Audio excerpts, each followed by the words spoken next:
Writer-director Lwazi Mvusi wrote this drama after a family road trip from Cape Town to Joburg. A look at the pursuit of happiness, the heart of the film is a bond between a troubled young woman and her nomadic godfather.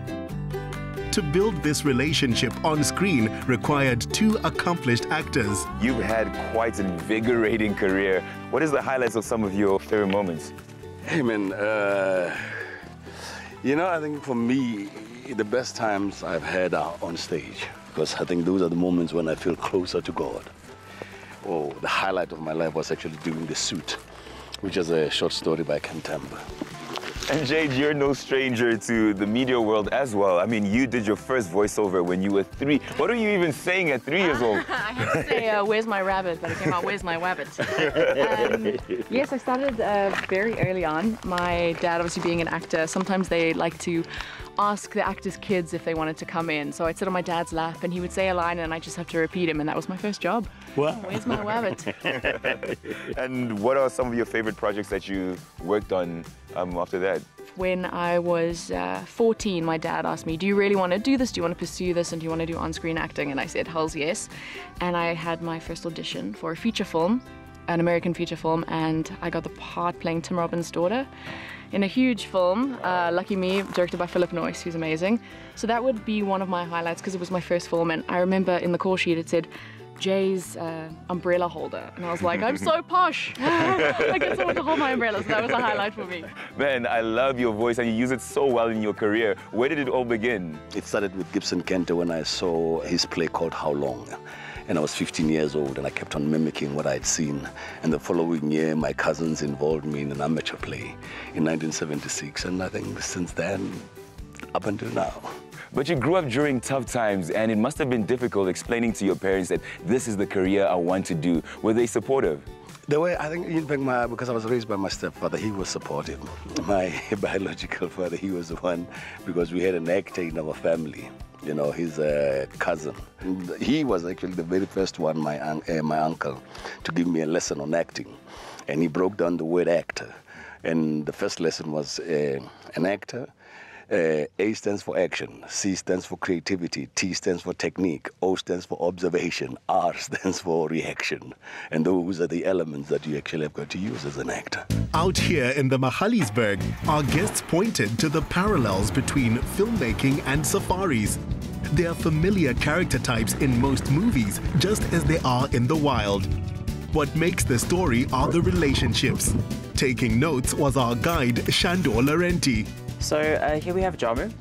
He's one of our older males here at the park. He's actually about 18 years old, which is very old for a lion in captivity. Him and his pride actually came to us many, many years ago as part of a genetics program.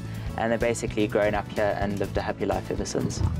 As if this game drive wasn't already packing enough star power, we soon met the safari park's own leading lady.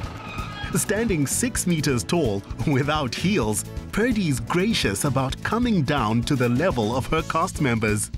So Purdy's a very well-known character on both local and international TV. She's the giraffe from movies like Blended with Adam Sandler and Drew Barrymore.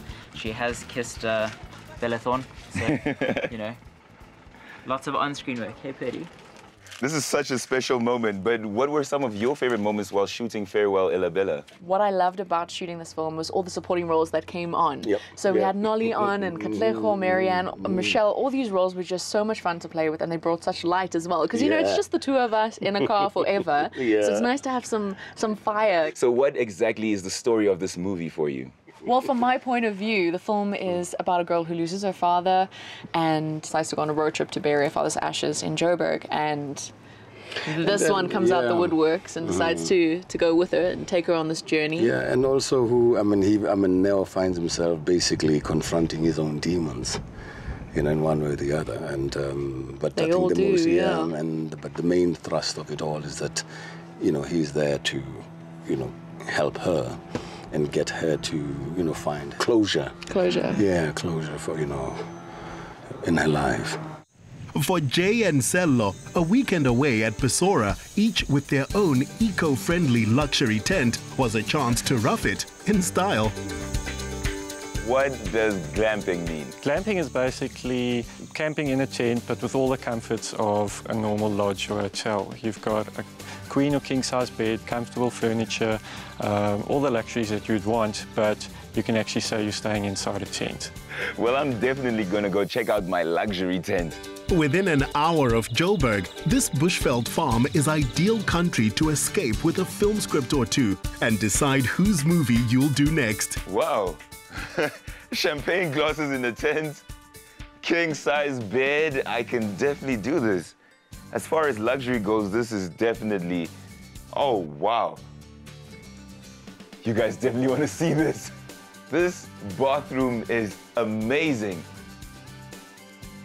What a shower. Guys, there's a tree in the shower. Wow, I can see where I'm going to be spending most of my mornings. This level of camping doesn't involve little gas cookers and cans of baked beans. Chef David Brown keeps it authentic, but with flair. Bro, I smelled something amazing and I knew it had to be you. Oh, thank you very much. What's on the menu for tonight? I've done a sun-dried tomato with chicken and goat's cheese spring roll. Jay is vegan, so how have you accommodated her in this menu? With a setting, you know, we've got to stick with braai. So what we've done is we're going to do tofu for her, which she really, really enjoys. And I'm doing a mango salsa, you know, with a little bit of chili and all of that. Before film and TV, around a fireplace was where the best stories were told. Just right to hear more of the path Jay and Sello's characters take from the Great Karoo to Gauteng. This movie, Farewell Ella Bella, is actually about self-discovery. What are some of the things that you loved within this journey? I think the best fun for us was in between takes. Yeah, we spent the entire month and a bit in a car together. In a car together and waiting for, you know, that all the setups and whatever. I think also just discovering her and knowing that I worked with her dad before. You know, and her Kept his eyes on me. her dad is just one amazing human being. Having worked with her father before puts you in a space where you are kind of like her real godfather. What other ways do you relate to the character? The moment when you decide to go, you know, and when she says she wants to go, I say, well, go. Go then. And it's just the desperation of not knowing what to do. And then later on, you discover that I shouldn't have done that. And like a parent who's discovering himself, you go back and you make an apology. Finding strength, growing up, and being open to the wisdom of those you meet along the way. It's all in this new movie, playing at a cinema near you.